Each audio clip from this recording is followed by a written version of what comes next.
Okay, 'tis the hour, so let's call the meeting of the Lebanon Planning Commission to order. Please be standing for a flag salute.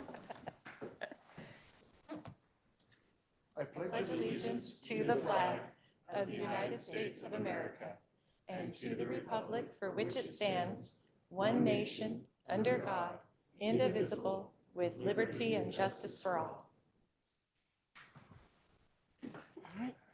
Thank you. And Kelly, would you call a roll? Absolutely.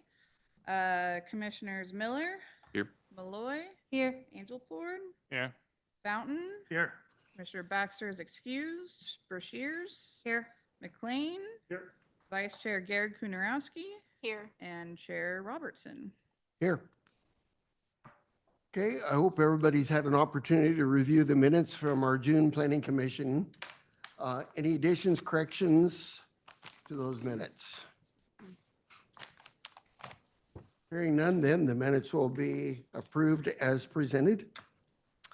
Let's skip over that. We have 3 public hearings on our agenda tonight, and I am going to turn it over to our legal guy Legal guy, for thank you. some great stuff. Thank you, Chair. Tonight's hearing will be pursuant to the quasi-judicial procedure set out in ORS 197.797. At the start of each hearing, commission members will be asked to disclose any ex parte communications, conflict of interest, or bias. If you have any questions as to what that is, please let me know. The applicable substantive criteria for this hearing will be addressed in the staff report.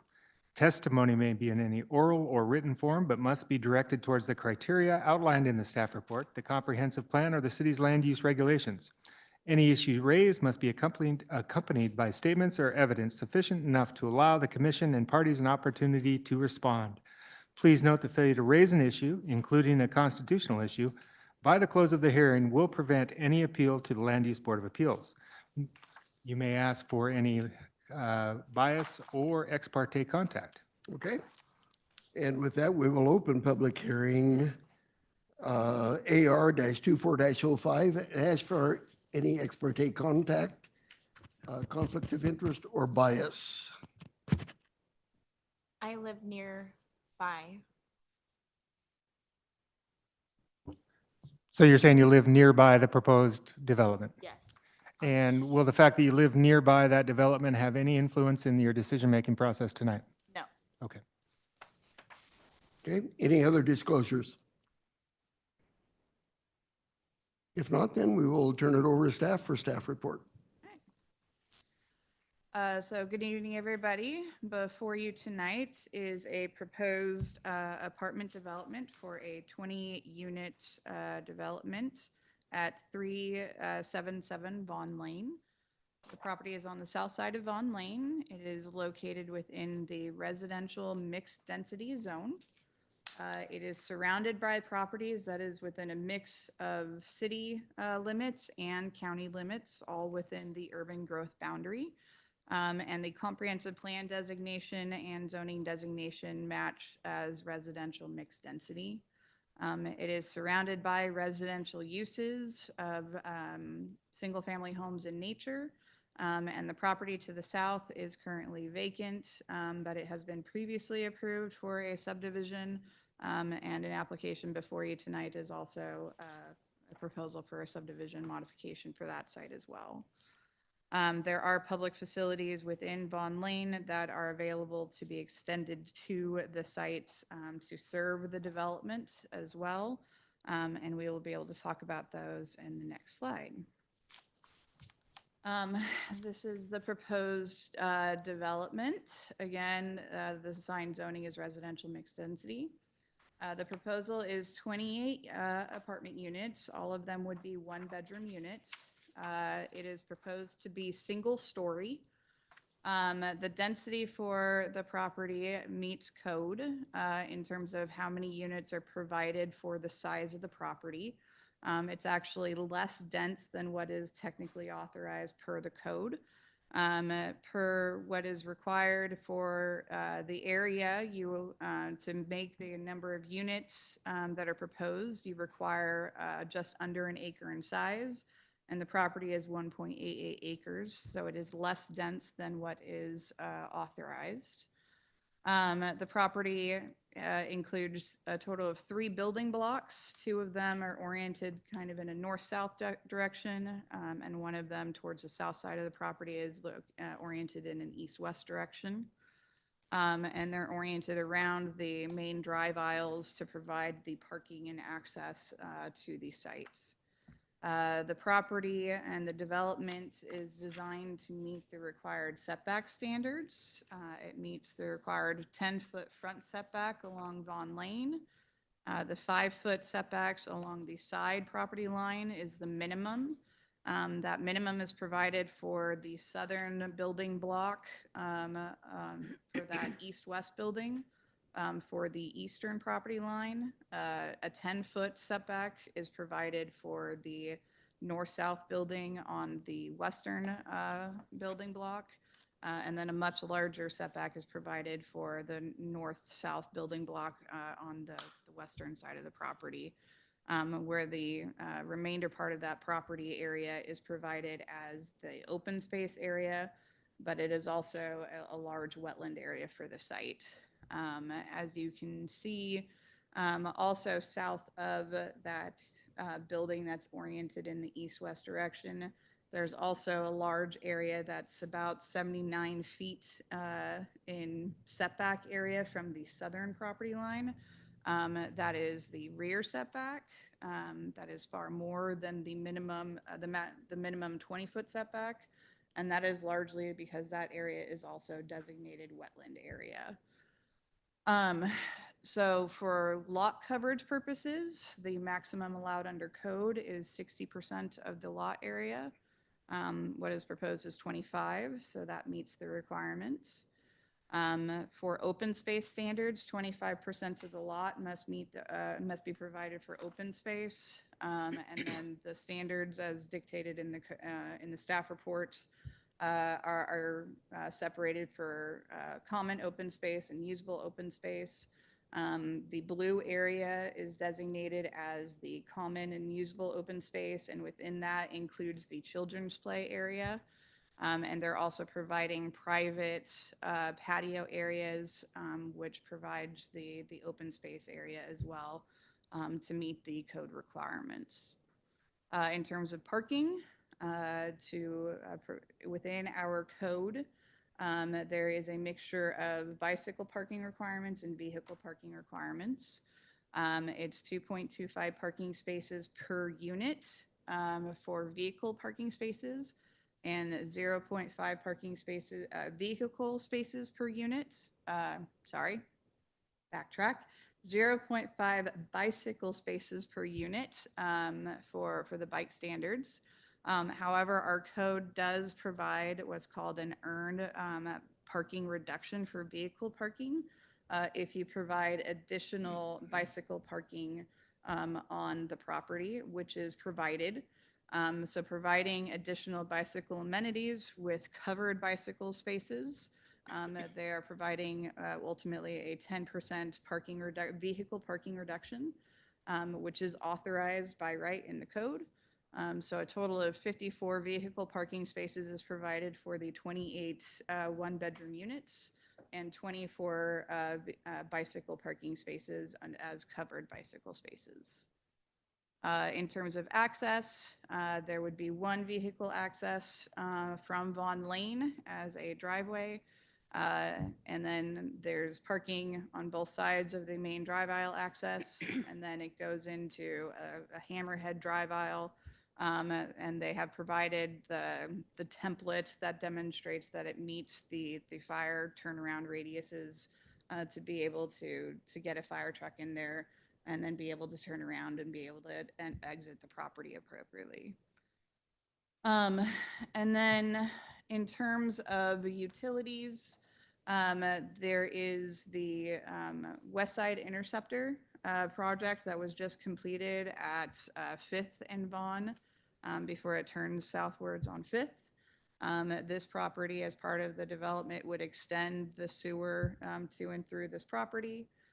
There is water already along the frontage of this property. And then there is a storm drainage ditch along the frontage of this property that would be able to serve the property as well. And then as part of the development, you can see that there are storm drainage basins that are designed to hold the water on the site to retain the natural drainage as well. For off-site improvements for the street, if you look at the natural development of the area and the street elevations, the streets proposed improvements are proposed to be deferred so that a larger project can occur because of the street elevations to the height of the property. You can't get street grade to do half-street improvements that would be naturally required for this type of a project. And so the developer would be required to pay their fair share as part of those improvements to the city to then do a larger project of street improvements as part of improvements to Bond Lane. In terms of traffic, for analysis of traffic for the site, there's a traffic engineer's manual that basically identifies for units like this, it's 7.32 average daily trips per day with 0.56 trips per unit per peak time, basically. So that would be 16 peak hour trips and 205 average daily trips. And so per our development code and per our engineering review standards, this does increase traffic on the road. Vaughn Lane is identified within our transportation system plan as a minor arterial. And so it is intended for traffic of this type. And so there was no additional traffic analysis identified as required, and the system is able to hold that additional traffic. So we can move on to the next comment area. As was identified within the agenda packet, we did receive some written comments. After the agenda packet was published, we received some additional written comments, and so we just wanted to summarize those. I am not going to be the voice to those comments. I want to make sure that those individuals feel that those written comments are their voice. We have provided those to the Planning Commission. The Planning Commission has had the time to read them ahead of time, and they have been provided on the dais as well for further review and analysis. So I am just simply identifying the main talking points of them as just sort of a refresher for everybody. But I do want to make sure that the public is aware that the full comments have been provided to the Planning Commission.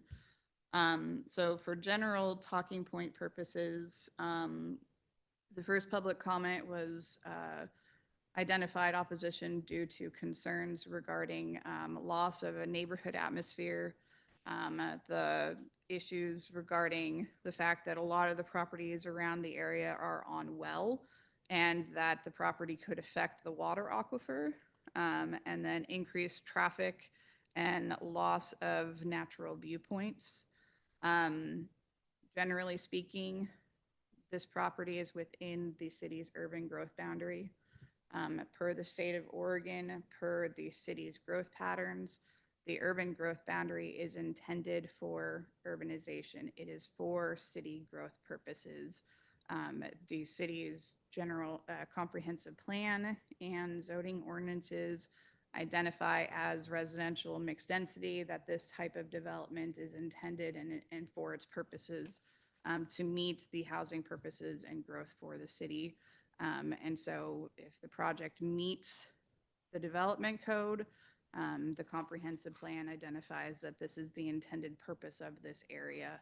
And so it's the purpose and growth of the neighborhood. The water aquifer, this development would connect to the city's water services and the city's infrastructure, which we pull water from the South Sandium River. So it would not affect the aquifer in the area. And then increased traffic. Yes, there will be an increased traffic. The city is growing. But that is the nature of growth. But the street system does have the capacity to accommodate that growth. For comment number 2, again, there was opposition generally due to the fact that the city's infrastructure can't handle more apartment development. That is, the infrastructure can handle it. We do have master plans that accommodate the growth. We regularly review those master plans. We have projects that we plan regularly, and we require developers to pay their fair share through system development charges to help pay for improvements to the system to help pay for the city's growth in the infrastructure. Public opposition comment number 3 is concerns about impact to the wells and aquifers, increased traffic, and loss of the small town atmosphere. I think I've already kind of addressed those. Comment number 4, improvements to Vaughan Lane for pedestrian safety and vehicle safety, addressing flooding and needed development, needed as development in the area is increasing. So I believe the area of flooding that they're talking about is to the west by Oak Creek. That is in county jurisdiction. And so as we continue to grow, we'll continue to work with the county and identify areas that need to be improved. We continue to have relationships with them to identify areas within our city and urban growth boundary where they need to work with us to make improvements. But if there are areas that are of concern, we will work with the county to notify them of such. And then improvements on Vaughan Lane, as I identified, the developer will be providing funding for their fair share portion of any future project on Vaughan Lane to do a build-out project. Opposition number 5 is very similar. Lack of streetlights as part of this project. There is a condition, I believe, for streetlights to be improved as part of a future project. And then opposition number 6, the neighborhood is single-family dwellings and should remain as such. And then concerns for traffic on Vaughan Lane. Residential mixed density zoning is that it is mixed density. It is identified that if your property is of a certain size, you are allowed to build of many different types of housing. And so it is meant to be a mixture of different opportunities. And if the developer chooses to do a different type of housing than single family, the development code provides that right to that property, same as if the property owner next door had that desire to do so as well. And then finally, comment number 7 was concerns about traffic safety at Vaughan and Main Street. And I think I would turn that over to Ron to extrapolate on anything further. Yeah, so we've had a lot of complaints about that intersection. Biggest complaint is not having visual to pull out. We've actually gone back after the project and looked at that, and it does meet AASHTO requirements for safe stopping distance and safe sight distance. Those requirements are met. I think what's confusing for most drivers is, yes, you cannot see where you need to go from behind the crosswalk, which is pretty standard of most intersections that we have throughout town. The idea here, and it's even in the Oregon Driver's Manual, is that you stop the crosswalk, check for pedestrians, and then you move forward. And that's typical of most of our intersections. If you really stop and think about it, where access ramps are, it doesn't even have to be an intersection with crosswalks. And if you look at where our stop bars are at, so it does meet the standards. It just feels different, I think, because you've got a 3-story apartment there. And but all in all, it functions. And there's not much else to say about it other than it does function, and we've gone back and looked at it twice. We've had it surveyed and to make sure, and we do meet all those AASHTO requirements. So I think with that would conclude the summary of the project and the summary of the written comments, and we'll conclude staff's report and answer any questions. Any questions for Kelly? No. Kelly, I'm going to assume since it meets the open space requirement, they're not going to do any wetlands mitigation, even though wetlands exist. So the wetlands mitigation would occur, can you see my cursor? Within the areas that buildings overlap, the area. And then there might be some areas in the open space. I don't have the exact map that they might do a little bit in the open space area itself.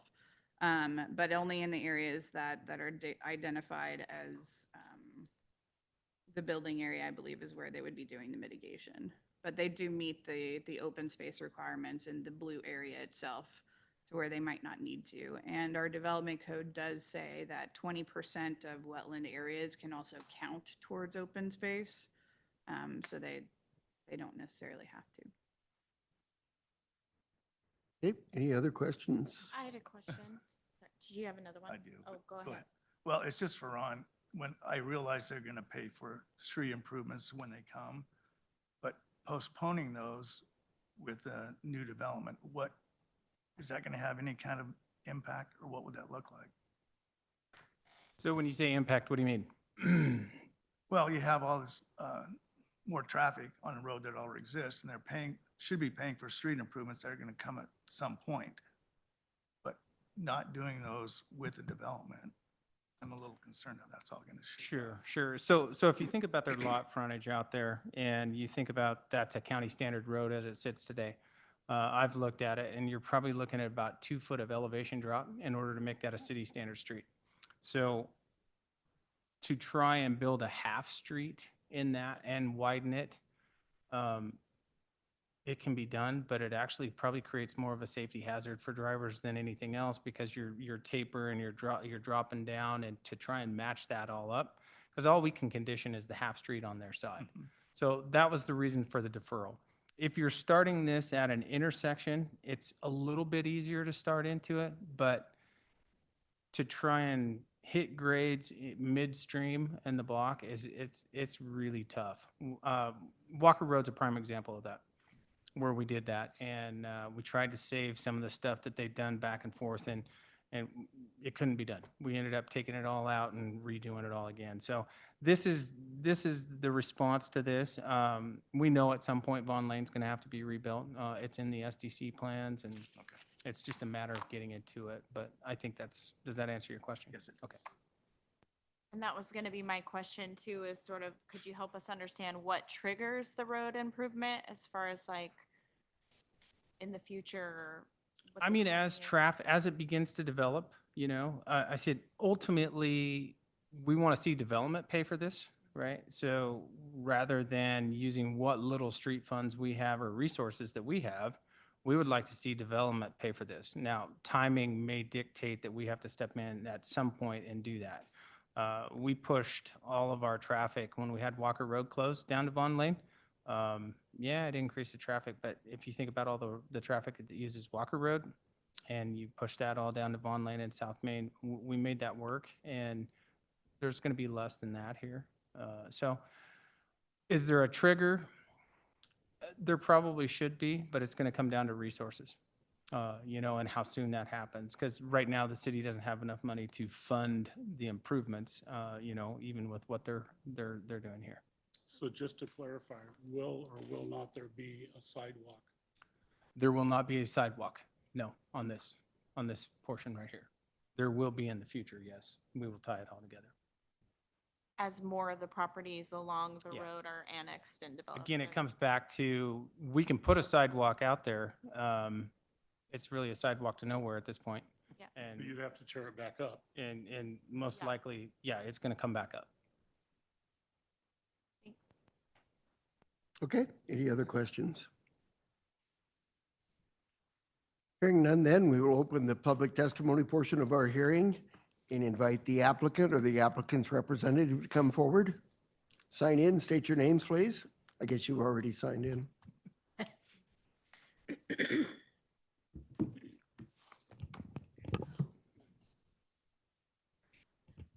good evening. My name is Laura LaRock with Udell Engineering, and joining me today is Andrew Rappe. Civil engineering questions can be directed towards Andrew.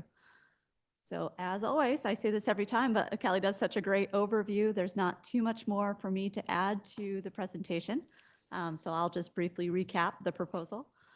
So again, you have just under a 2-acre site proposed for development is a 28-unit, 1-bedroom apartments. It's going to be a low-rise development, so less than 2 stories, likely just 1. Majority of the site does have delineated wetlands on it, and many of that wetland area is going to be set aside and preserved and going to be open space for the residents of this site. Parking is asked to be a reduction. However, if you calculate it, it's almost 2 parking spaces per 1-bedroom unit, so there's sufficient parking for the site. Access to the high-volume roadway is always encouraged to be single access, and that's what's proposed here. And all the development code standards in terms of lot coverage and setback and things of those nature are met. So I'll be very brief today and hand it over to Andrew to just give a quick overview of public utilities and drainage. Yeah, thank you, Laura. So just to recap what Kelly already said, a lot of the utilities are already available in Vaughan, with the exception of the sewer line, which is at the intersection of South Fifth and Vaughan. So the applicant will be installing a new main from that intersection across the frontage of this site. Water will be coming from an existing main in Vaughan, and we'll be installing a new fire hydrant in Vaughan to serve the site. And then storm drain will be discharging into the southwest corner of the site to an existing ditch that's running along the south border. We are here primarily just to answer any questions. So is there anything that we can answer for you in terms of site design or use? Now, from what I understand, you're going to drain that wetland towards Joy Street into that drainage ditch. So they're going to create an improved surface. So any sort of parking area and building area is going to have be drained. And I shouldn't speak for Andrew because he's here, so I'll let him finish. Yeah, for the portion of the wetlands that will be disturbed, they'll be capturing the runoff and running it to the south, and it'll end up meeting that ditch in Joy. Because, I like to visualize things. So, that's why I'm asking. I've driven by there before in the winter and seen a lake out there in that area. So it does get quite a bit of water built up. And part of the improvements will be cleaning up that roadside ditch. A lot of times they become plugged over time with sediment and vegetation. So part of this project will be clearing out some of that, if any that has occurred in that area. Now that ditch to the south that you're going to be draining into, just looking at it, it looks to be maybe 3 or 4 feet deep. Are you going to have to change that in order to drain everything out of that parking lot and that wetland into that? Is it, just looking at it, visualizing, it looks like it's going uphill. Yeah, I guess one clarification is wetland wouldn't be drained necessarily across the site. So the stormwater retention and drainage is going to be anything that's created as impervious surface. So pavement, building area, things like that. Preserving the wetlands allows those areas to function naturally. So there's going to be some sort of water retention in those natural areas. And then the rest of the site that's being improved, that would be addressed through grading on site and detention and possibly treatment. In terms of the culvert, this is a preliminary planning approval. So once we get to the next stage in development, there'll be more engineering that has occurred. And we'll take a closer look at those elevations and solutions for those if they're needed. Now, I don't know if you're able to answer this question or not, but I'd like to ask about the builder's intent as to future changes or what their target occupancy is. Are they targeting, because they're 1-bedroom apartments, are they targeting elderly people for occupants or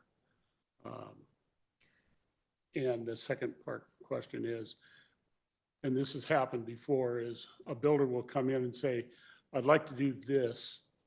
And then he comes in 6 months later and he says, I want to change this to that. So the builder that you're representing, are they likely to come back and ask for changes? Yeah, to answer that kind of two-part question, so the owner is present in the room today, and I'll briefly address your question. If he has anything to fill in, I can ask Okay. him to come up. thank you. Mr. Whalen, he's the property owner, and he will be the developer as well. I can say that he spent a considerable amount of time researching projects to be able to build something like this in the immediate area. He spent considerable time on this particular site, and he is very mindful about what he's going to be constructing. He wants it to be something that's affordable to the broad population, and he didn't want it to be high density as what could have been developed on this site. So he's very mindful about keeping the construction costs down, which trickles down to keeping the rents lower and affordable for a wider range of public. In terms of tenant restrictions, I have not heard any to a specific population group. I would be able to answer that.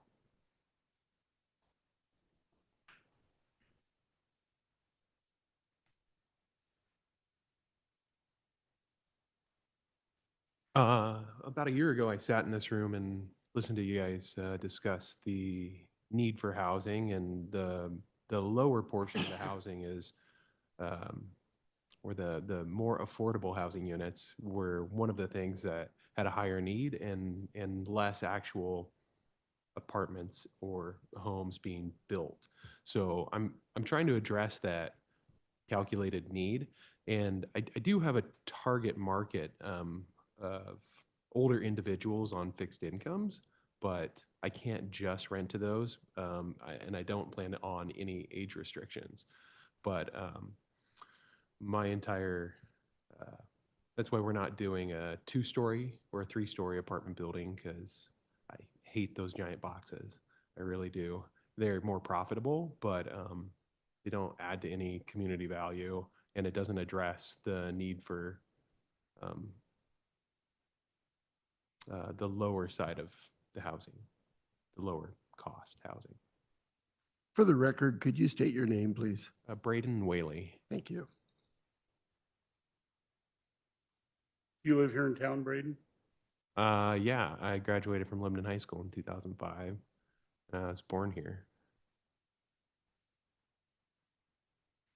It's not too often somebody sits before us with a project that's from here or lives. Oh, gotcha. Homegrown, is that what you said? Yes. No, Okay, any other questions for the applicant? Uh, That'll come in due time. Any other questions from the Planning Commission? Okay, thank you.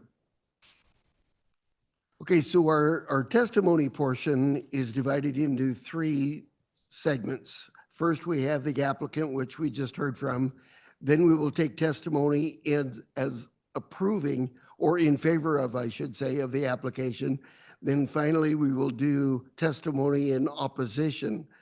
Once the opposition is completed, if the applicant wishes to do a rebuttal, they can. Then that would close the public testimony. So following that prescription, then, is there anybody with us that wishes to speak in favor of the application? Seeing no movement, then we would open up to anybody that wishes to speak in opposition of the application. Okay, come forward. If you've not already signed in, please do so and state your name. That's okay. Come to the mic. Question is, if it's 1-bedroom apartment, why do they need a playground and where are they going to put Could you state your name, please? Doris Moderman?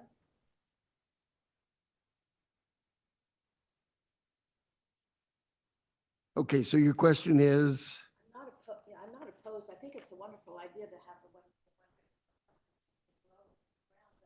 Doris, I'm sorry to bug you, but can you speak in the microphone so we can catch it for minutes purposes? I'm sorry. I'm not opposed. I think it's a great idea and have it low like that, but I'm just concerned if they're 1-bedroom apartments and they're going to playground, where are they going to put the children? okay, We can have the applicant address that. Any other testimony in opposition of the application? Okay, come forward. If you're not already signed in, please do so and state your name. I'm Meredith Langford. I actually live on Vaughn Lane where South Fifth comes, and the traffic there is so horrendous. And I think that's my biggest concern is the traffic. People just run down that street. They go screaming down that street. And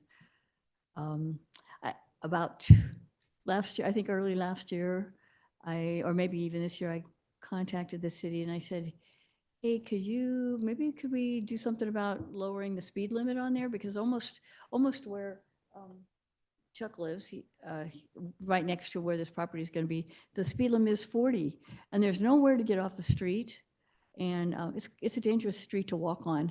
And so I don't have any opposition particularly, but I'm really worried about that traffic. It's gonna, I don't know if the city could just lower the speed limit and things would be better. That's probably a really good option, I think. And you know, the kids that go up to school, there's this Christian school up on the hill, this time of year, we're just, people are coming in and out so much, it's really hard for me to even get out my driveway. But again, that's my problem. I lived there for 29 years, it's okay. But I am concerned about a lot more traffic there. Okay, So thank that's you. all.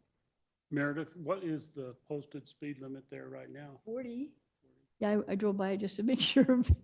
Because I think when we're coming off Second, you know, we're coming to the San Am school, is it San Am? The school district is 20, no, Sandridge, I mean, yeah. So it's 20, and then it goes to 25, I think, and then it starts to go to 35 after it gets, I think after it goes past Vaughn. And then I'm not really sure when you first turn around Vaughn what that speed limit is right there from South Main to Vaughn. But then again, at 40, it goes 40, just almost in front of where the subdevelopment is going to be going. Kelly, what is the criteria for setting a speed limit on a street like Vaughn Lane? That's a question to ask, not me. Ron? Okay.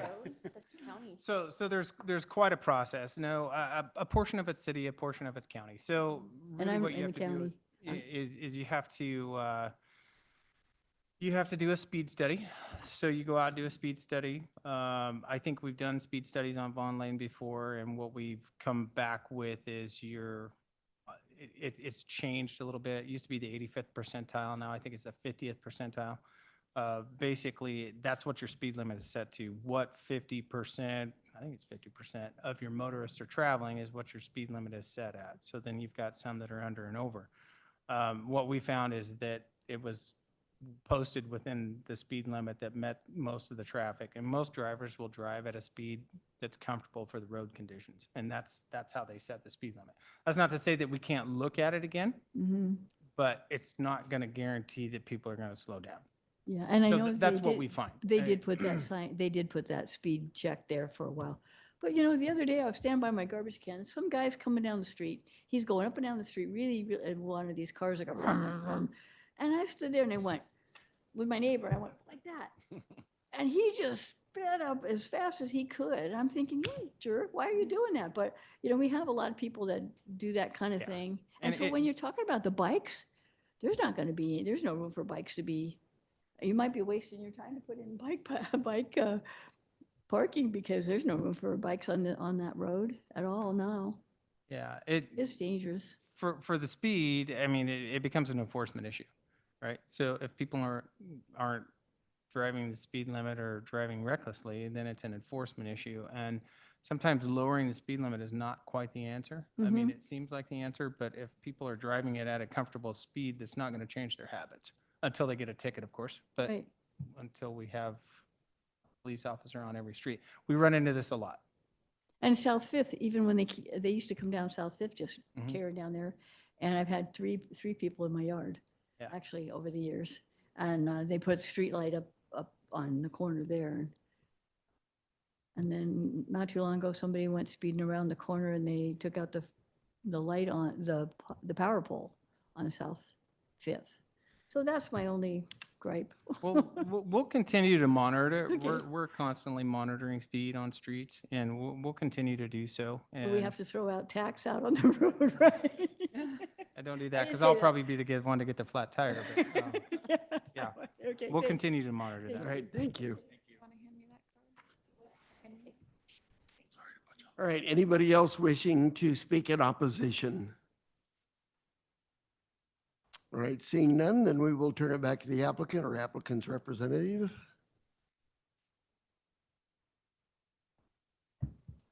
Thank you. So the question that I heard was, why is there a children's play area if it's one-bedroom units? Questions that Kelly and I have talked about before.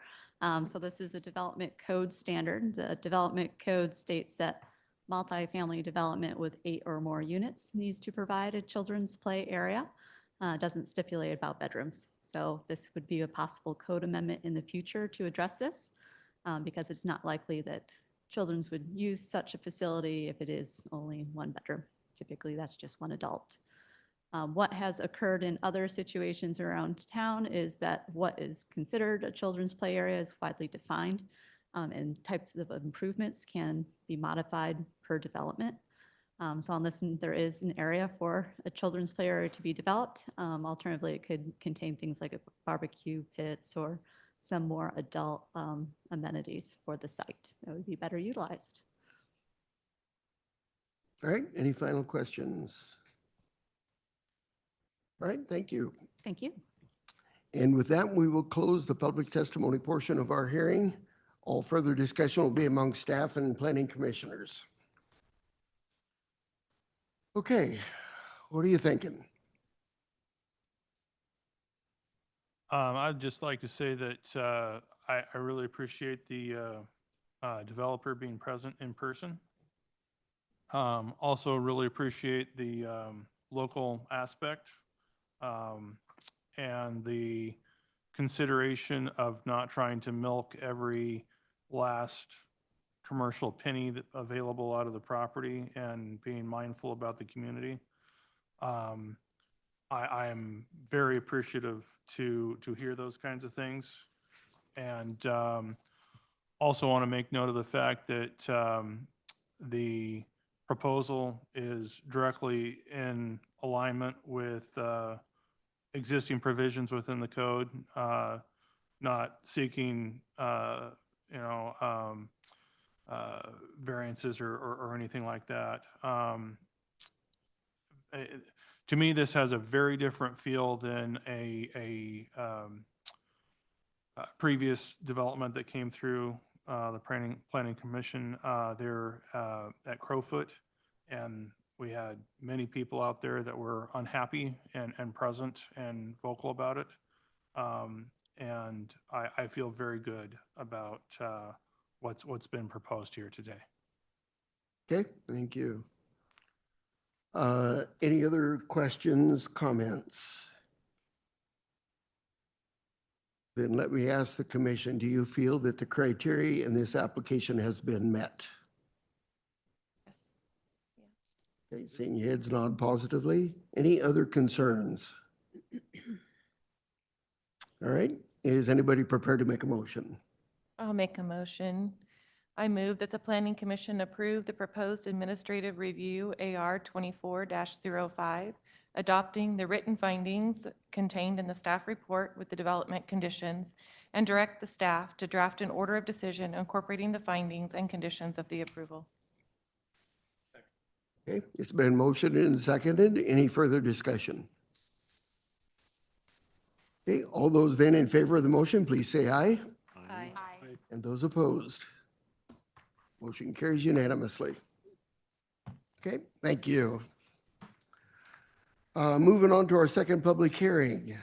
S-24-04.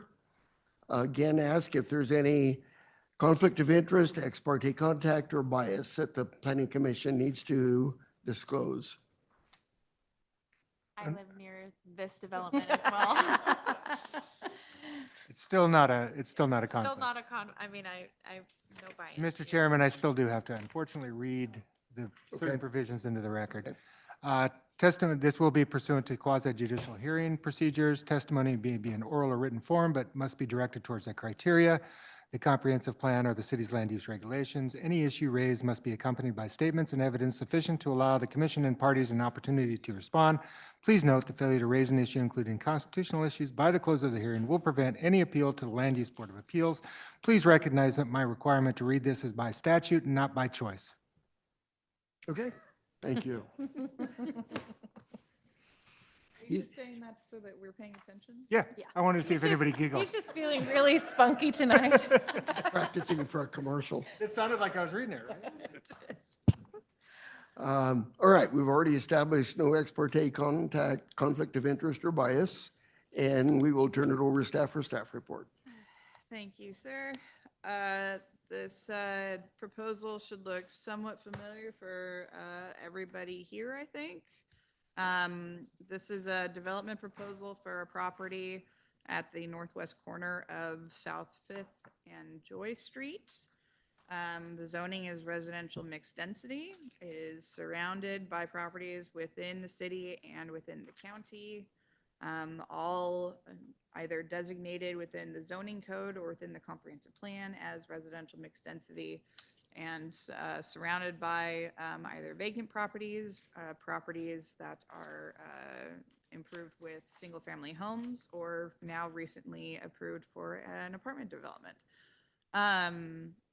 The proposal is to modify or obtain a new subdivision plan. Back in 2022 or 23, one of those two, the Planning Commission approved this property for a 22-lot subdivision, and that was for a duplex development. Now, the same developer and property owner is proposing a 35-lot subdivision. And based off of the narrative, it is the understanding with the traffic analysis that was provided that the general intention is to provide single-family homes. However, it's important to note that based off of House Bill 2001, any property that we do approve for a single-family home is also eligible for a duplex as well. But from the small lots, these lots have been indicated to intend for single-family homes based off of the narrative. The lots that are proposed are between 5,005 square feet to 7,029 square feet. And they maintain at least a minimum of 50 feet in width, each meeting those minimum requirements for lot size to meet the single-family home lot requirements within the residential mixed density zone. The access requirements and improvements are exactly the same in terms of public street improvements for the subdivision. New access would be provided off of Fifth Street in the creation of a new public street, which would then turn into a little mini cul-de-sac, and then down and turn into Kingdom Drive and connect to Joy Street. And then to access the properties to the east is a proposal to provide a private street, which has a maximum of 16 units that would be eligible to be built off of the private street. So even if some duplexes are proposed for the property, that does restrict the number of duplexes that could be combined within on this private street, or it could be single-family homes with some accessory dwelling units as well. In terms of roadway improvements as well, on Joy Street, as part of the proposal, improvements would also be included to require what's called a full street improvement-ish. We wouldn't be including sidewalks and curb and gutter because of the drainage ditch that's there, as our maintenance crews are still requiring to be able to maintain that drainage ditch. But 4 feet of additional pavement would be provided on Joy Street, which would actually open up Joy Street to be able to provide parking on one side of the street. And so that would actually provide a parking improvement to the neighborhood as well. In terms of traffic considerations, since we're on road conditions as well, for single-family homes, there is a traffic count requirement of somewhere around, get to it, have that paper in front of me.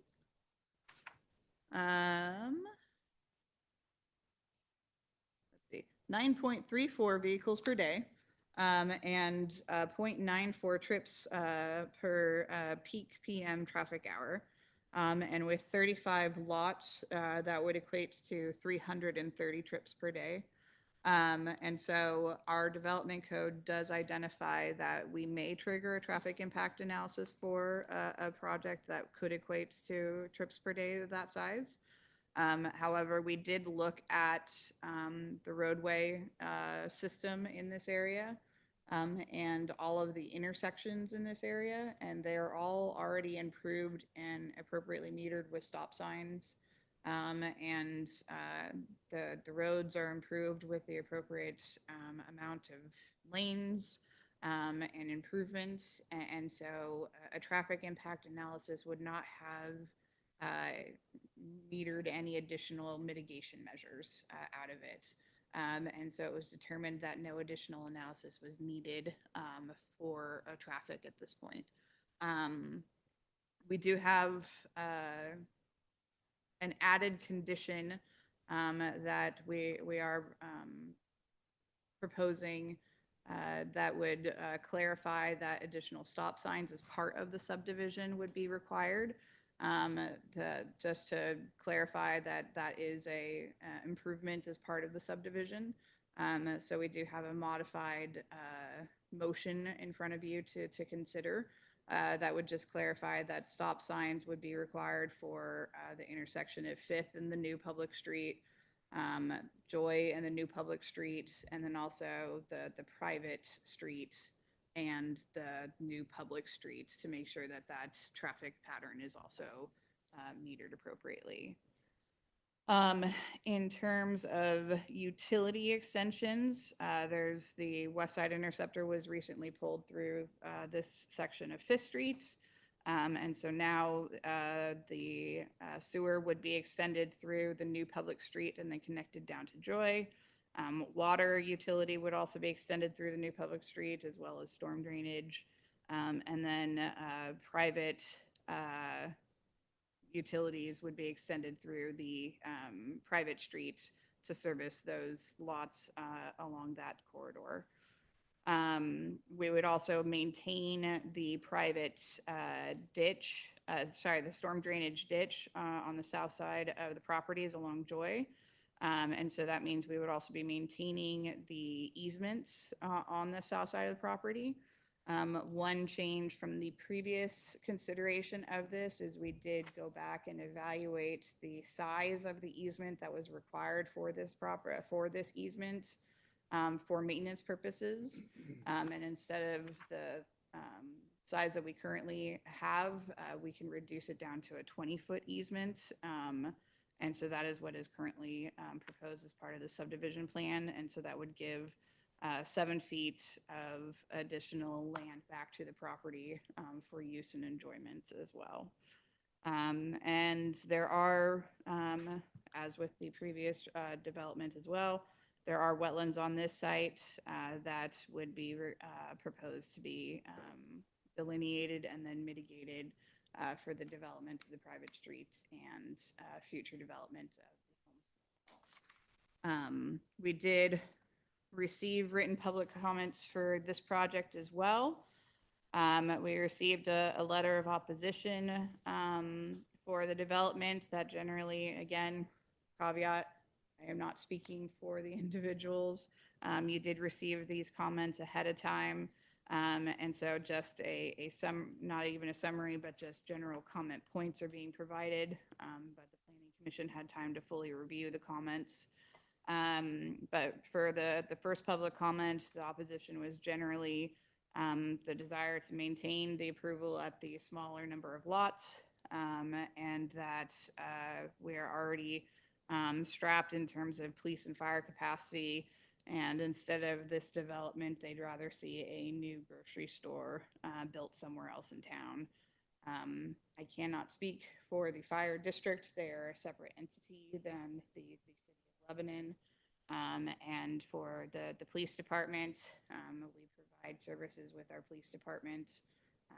We are constantly striving to provide the best service we possibly can.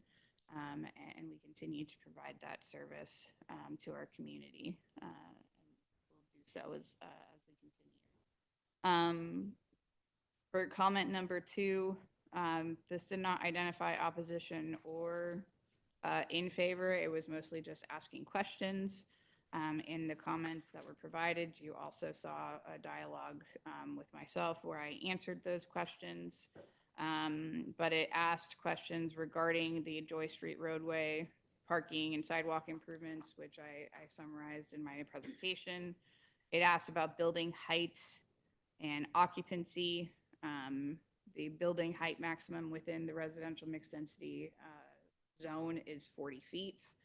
That is for generally a 3-story dwelling. These are intended for single-family homes or duplexes, which generally speaking within the city have been built as single-story or 2-story homes, which is the norm. However, they are allowed to be built up to 40 feet if the developer so chose. In terms of occupancy, they were asking whether or not they were going to be rent-or-own or rented or owner-occupied.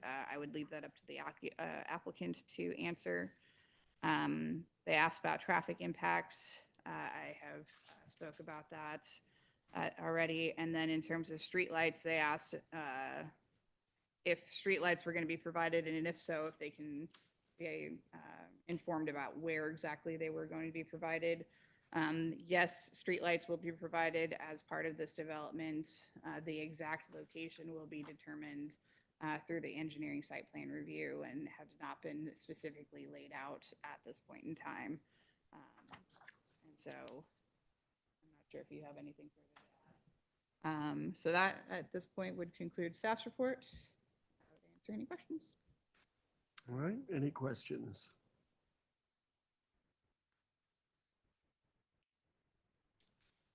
Kelly, do you know the square footage of the lots across the street, Across the street, right, on Joy Street there, they're right south of that? You know how big those lots are? about 5,000 square feet.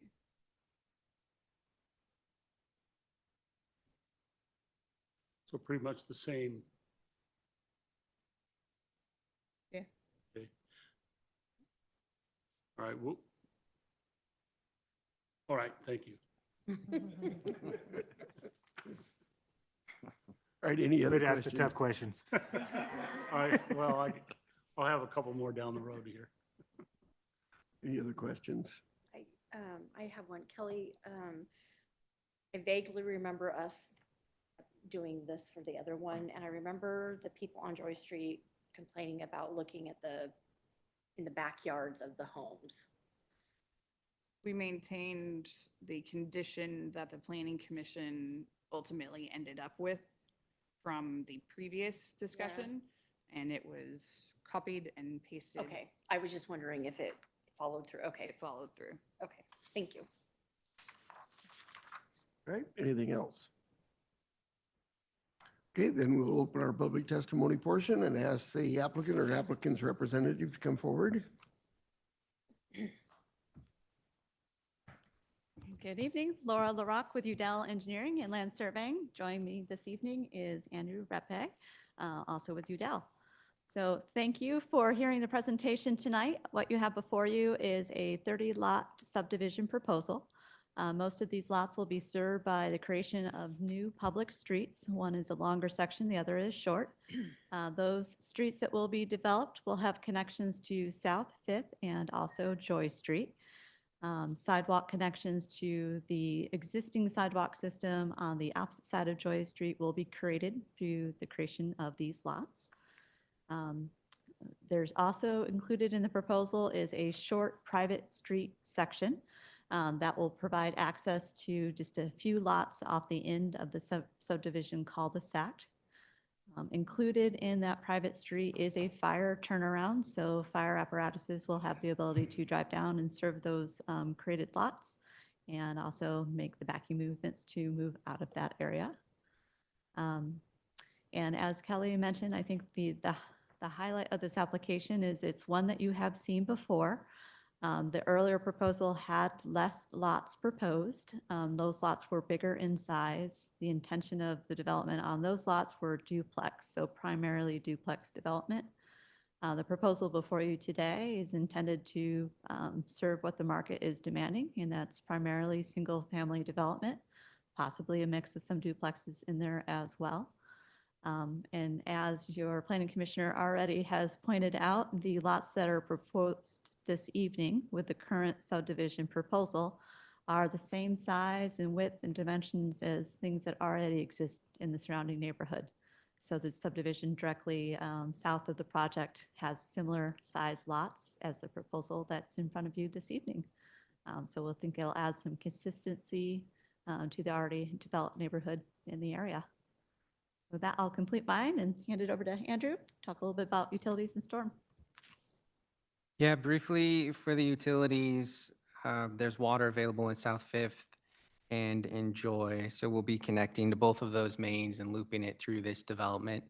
There's sewer available in South Fifth and the West Side Interceptor. And so we'll be creating a new main running east and west through the development for sewer. Storm drain will all be gathered to the southwest. There will be a new track created that will be owned by the HOA and where we'll have a detention pond, and that will detain the runoff to pre-developed levels. And then it will discharge into the ditch that runs along Joy and South Fifth. So it will discharge down there at the intersection of those. You'll notice there's several new box culverts, 2 on South Fifth and 1 on Joy that will be created for these crossings. And those are regulated by ODFW, and they're quite large to enable fish passage.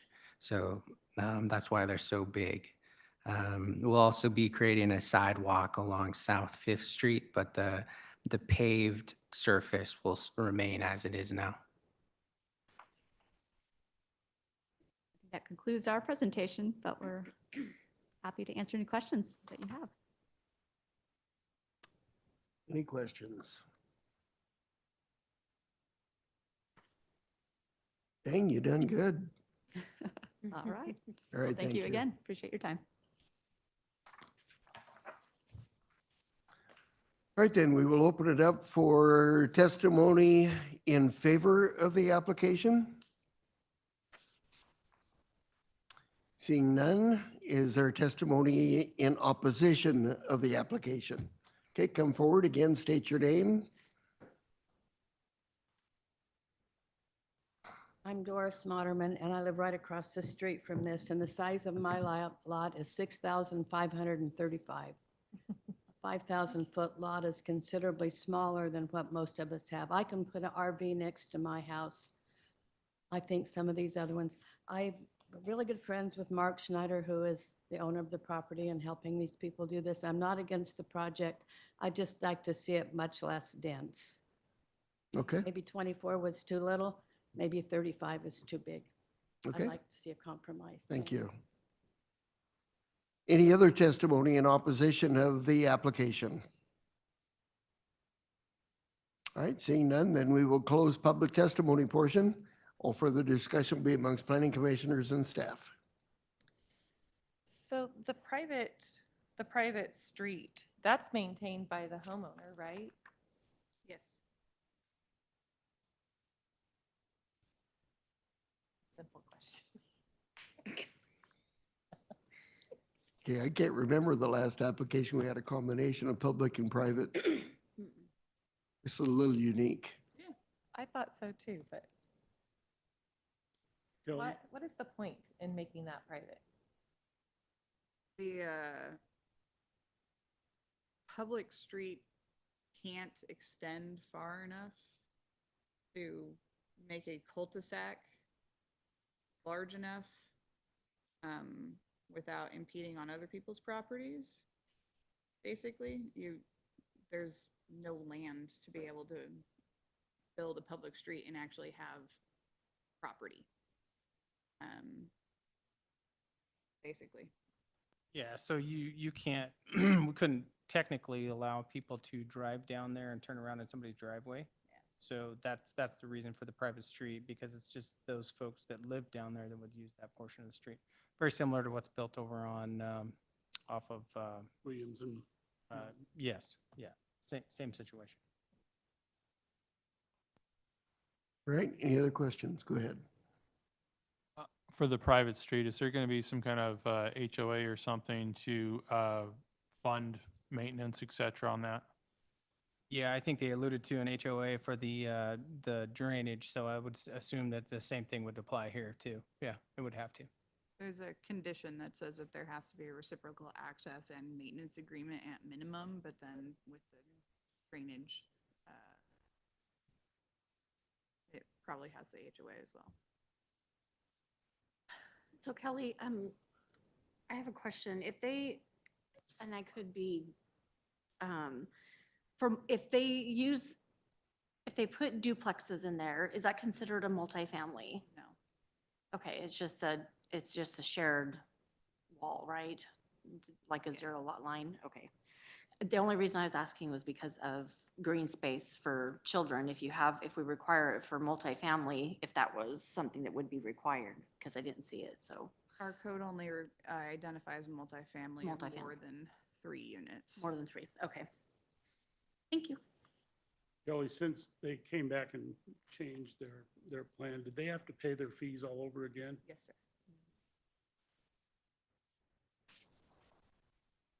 Okay, any other questions?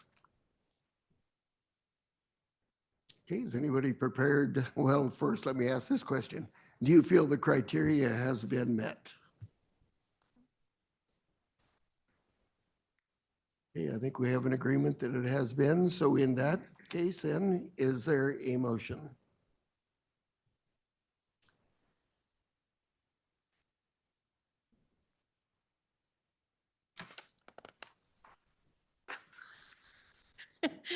I'll make a motion.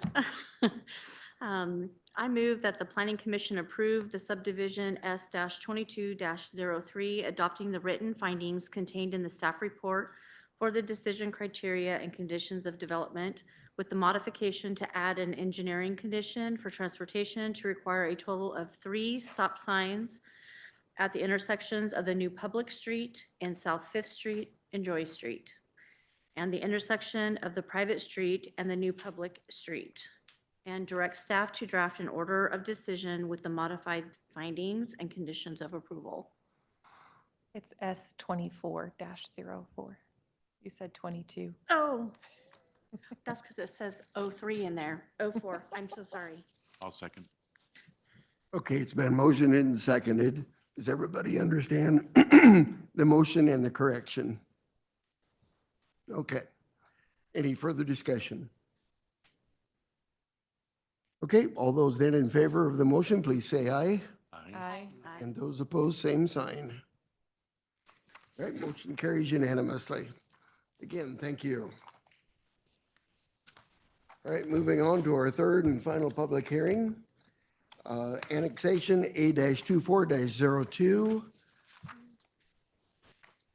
Pursuant to ORS 197.797, testimony may be in any oral or written form, but must be directed towards the criteria outlined in the staff report, the comprehensive plan of the city's land use regulations.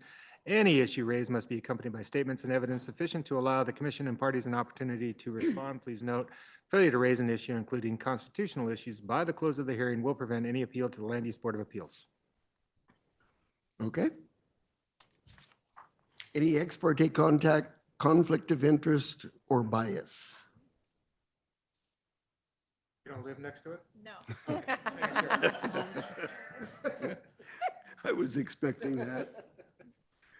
All right, then we will turn it over to staff for staff report. Okay, this is the longest one of the night, guys. So 785 West B Street would like to annex into the city to be able to connect to city sewer services. The property is contiguous to city boundaries on the north and west property lines. And it is identified in the comprehensive plan as residential mixed density and assigned zoning of residential mixed density upon annexation. The applicant has identified acceptance of the initial zoning.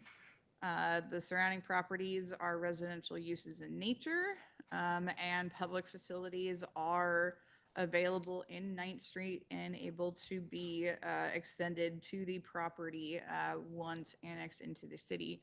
And so therefore it is eligible for urbanization, although it is already developed. So it meets the criteria for annexation. So staff's recommendation is for approval of the annexation, and that concludes my staff's report. I'm available for any questions.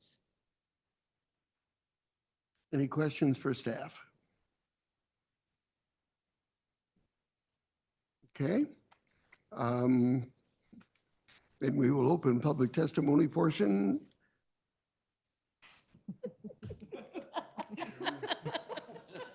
Then we will close public testimony portion. Any further questions, any comments, any concerns? I'm going to assume that they must have had a septic failure. Maybe, I don't know. because I know that we have some property that's county, so. It's a good possibility, or they want to sell the property and it's easier to sell a property when it's connected to city services. All the better reason either way. Yeah. I think this is a pretty straightforward thing. Mhm. So slowly, this little island of county properties is shrinking, Yeah. which is a good thing. All right, any further discussion, concerns? Are we, I assume you feel that we've met the criteria, you'd be asking questions. Mm. Yep. Okay? Anybody prepared for a I motion? will. Go ahead. You sure? Okay. I move that the Planning Commission recommend approval of annexation A-24-02 to the City Council based on the written findings in the staff report, and direct staff to draft an order of recommendation incorporating the findings and conditions of approval. Okay, it's been motioned and seconded. Any further discussion? All those then in favor, please say aye. Aye. Aye. And those opposed, same sign. Motion carries unanimously. All right, citizens' comments. Seeing no movement, then we will go on to commission business. We will have a meeting in October. Please remember that we will have a joint planning commission and city council meeting in November. I believe we have it set to start at 4:30. Yes, What's that date in November? date is the Thanksgiving, I second Wednesday of the month, so it's November 13th. November 13th at 4:30? Yes. And that's, again, for an update on the code amendment process, much like we did the last go-around. In between now and then, we'll have another project advisory committee for those that are participating on the project advisory committee. I think that's all I have, unless anybody has questions for us.